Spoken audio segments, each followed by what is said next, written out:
নমস্কার, সুরজিৎ মান্না ক্রিয়েশনস চ্যানেলের পক্ষ থেকে তোমাদের সবাইকে সুস্বাগতম। আশা করি তোমরা সকলে ভালো এবং সুস্থ আছো। আমি তোমাদের জন্য এই ভিডিওটিতে তুলে ধরছি 2026 সালের ক্লাস 7-এর রায় ও মাটির প্রশ্ন বিচিত্রা থেকে ফার্স্ট ইউনিট টেস্ট তথা প্রথম পর্যায়ক্রমিক মূল্যায়নের জন্য পরিবেশ বিজ্ঞান বিষয়ের 2 নম্বর মডেল স্কুলের প্রশ্নপত্রের সেটটি সম্পূর্ণ সমাধান করছি। তার আগে তোমাদের কাছে অনুরোধ, তোমরা ভিডিওটি না টেনে পুরোটা দেখো। ভিডিওটি কেমন হলো কমেন্ট করে জানিও, ভিডিওটিতে লাইক দাও এবং শেয়ার করো, এবং চ্যানেলে নতুন হলে চ্যানেলটিকে সাবস্ক্রাইব করে চ্যানেলের সঙ্গে যুক্ত হয়ে যাও। আলোচনা শুরু করছি।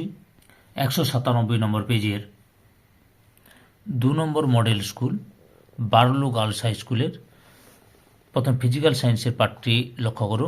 আলোচনা করছি। একের দাগে সঠিক উত্তরটি নির্বাচন করো। প্রথমে রয়েছে একটি থার্মোমিটার দিয়ে সবচেয়ে কম উষ্ণতা এবং সবচেয়ে বেশি উষ্ণতা মাপা যায়। এই থার্মোমিটারের 1 ডিগ্রি একক করে মোট ঘর পাওয়া যায়। অপশান এ তে 100। 2 নম্বরে অ্যামোনিয়াম সালফেটের সংকেত হলো অপশান বি তে NH4 2SO4। 3 নম্বরে তাপের বর্জন হয় কোনো অবস্থার পরিবর্তনে। অপশান সি তে ঘনীভবন। 4 নম্বরে CaCl2 প্লাস Na2CSO4 থেকে CaSO4 প্লাস 2NaCl প্রদত্ত রাসায়নিক বিক্রিয়াটি কি প্রকৃতির? অপশান ডি তে বিনিময়। 2 দাগে নিচের প্রশ্নগুলি উত্তর দেয় যে কোনো 5টি। প্রথমে হচ্ছে 100 ডিগ্রি সেলসিয়াস উষ্ণতায় 10 গ্রাম জল থেকে 100 ডিগ্রি সেলসিয়াস উষ্ণতায় 10 গ্রাম বাষ্পে পরিণত হতে কী পরিমাণ তাপের প্রয়োজন হয়? উত্তরটি লক্ষ্য করো।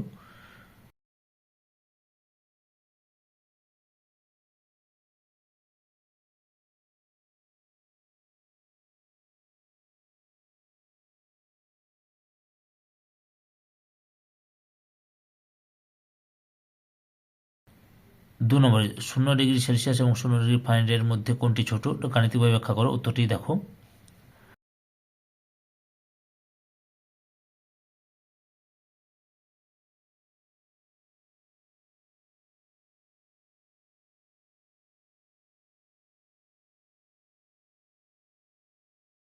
তিন নম্বরে একটি মৌলের পরমাণু ক্রমাঙ্ক 19 এবং ভর সংখ্যা 39 হলে পরমাণুতে কটি ইলেকট্রন ও কটি নিউট্রন আছে? ইলেকট্রন আছে 19টি এবং নিউট্রন আছে 20টি।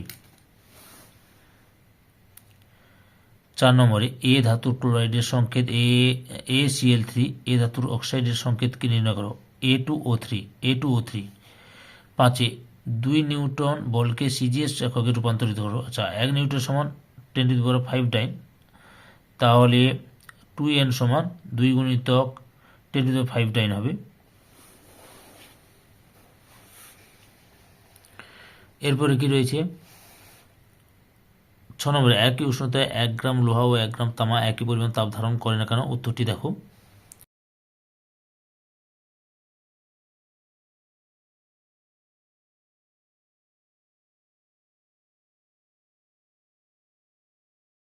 তিনি দেখেন নিচের প্রশ্নগুলি উত্তর দাও যে কোনো 3টি। প্রথমে রয়েছে কি 50 ডিগ্রি সেলসিয়াস সমান কত ডিগ্রি ফারেনহাইট? উত্তরটি লক্ষ্য করো।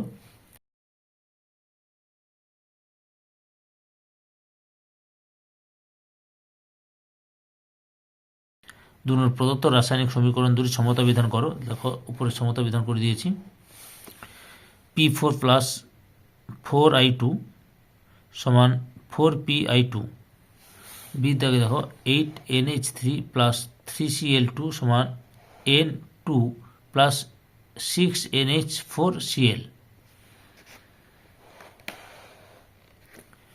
2 নম্বরে রয়েছে MgO যৌগের ক্যাটায়ন কি? না Mg2 প্লাস মানে ধনাত্মক আয়ন। তার যোজ্যতা কত? লেখো 2।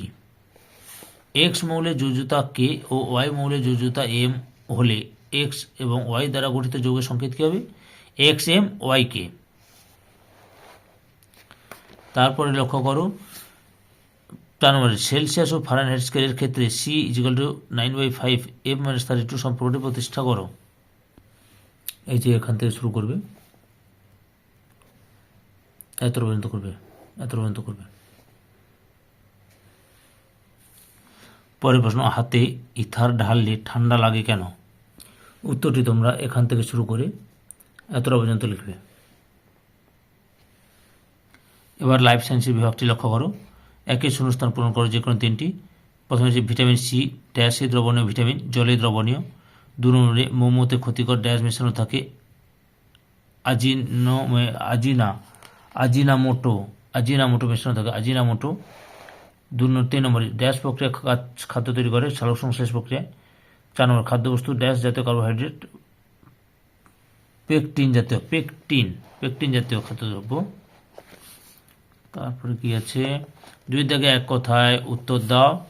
প্রথমে হচ্ছে কোনো ব্যক্তির বিএমআই কত হলে তা ওই ব্যক্তির স্বাভাবিক ওজনযুক্ত বোঝায়, 8.5 থেকে 25। 2 নম্বরে কোনো বয়সের শিশুদের মধ্যে ম্যারাসমাস রোগ হয় 1 থেকে 4 বছর বয়সের শিশুদের মধ্যে। 3 নম্বরে খাদ্যের প্রধান উপাদানগুলোকে কি, শর্করা, প্রোটিন, লিপিড, ভিটামিন, জল, খনিজ মৌল ও খাদ্যতন্তু। 3 দাগে নিম্নলিখিত প্রশ্নগুলির উত্তর দাও যে কোনো 3টি। প্রথমে রয়েছে জীবদেহে জলের ভূমিকা লক্ষ্য করো, জীবদেহে জলের ভূমিকাগুলো লক্ষ্য করো। উদ্ভিদ হতে প্রাণী হতে, উদ্ভিদ হলে 3টি লিখবে, প্রাণী হলে 3টি লিখবে, অর্থাৎ এখান থেকে এত পর্যন্ত রয়েছে। 2 নম্বরে রয়েছে প্রক্রিয়াজাত খাদ্য কাকে বলে, উদাহরণ সহ লেখো। উত্তরটি দেখো, এখান থেকে শুরু করে এতটা পর্যন্ত লিখবে। 3 নম্বরে রক্তল্পতা কি, এটি কি কারণে হয়। উত্তরটি দেখো, এখান থেকে শুরু করবে।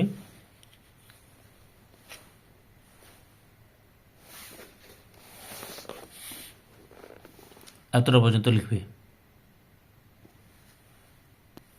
4 নম্বরে সোডিয়াম ও ক্যালসিয়াম খনিজ মৌল আমাদের দেহে কি কি কাজ করে। যে সোডিয়াম কি কি কাজ করে লক্ষ্য করো। দেহের জলের পরিমাণ নির্দিষ্ট রাখে, পেশি ও স্নায়ু স্বাভাবিক কাজকর্ম নিয়ন্ত্রণ করে, কোষ পর্দার ভেদ্যতা বজায় রাখে। আর ক্যালসিয়ামের কাজ কি, হাড় দাঁতের গঠনে সাহায্য করে, পেশির সংকোচনে সাহায্য করে, ক্ষতস্থানে রক্ত জমাট বাঁধতে সাহায্য করে। 5 নম্বর প্রশ্ন, প্রাণীদেহে প্রোটিনের গুরুত্ব লেখো। উত্তরটি লক্ষ্য করো, এখান থেকে শুরু করবে, পরপর দেখে নাও।